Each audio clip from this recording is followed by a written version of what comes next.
How many times have you really went down into the basement or into the furnace room and maintained the hot water tank? Now, I know some folks will say, well, what do you mean by maintaining a hot water tank? I mean, what does it require? It heats the water and that's all it does. Well, it does do a lot more than that when you think about it. First of all, it accepts cold water in from the main line into the hot water tank, which goes down into the tank and fills the tank from the bottom.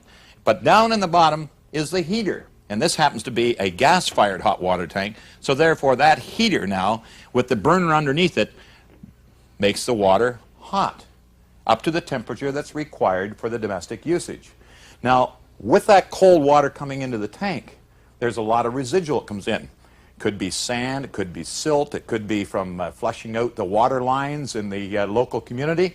But all that ends up in the bottom of the hot water tank because it's heavier and it sinks to the bottom.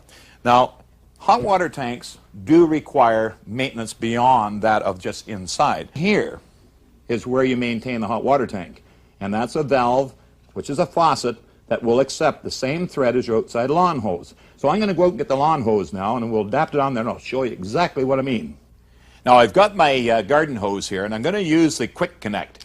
Now, the Quick Connects are very handy. In fact, you can buy them at your local hardware or building supply center.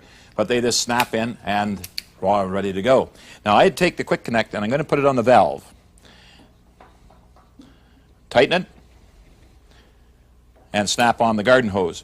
Now all I have to do is turn the valve on, and that's now going to feed water out through the garden hose to the laundry tap. That rust, that buildup, you've got to get rid of that, because if you don't get rid of that, that's impeding the burner from giving the efficiency of the gas which you're burning to keep that domestic hot water warm. So once it's running clear, normally takes about 12 liters of water, then it'll run clear.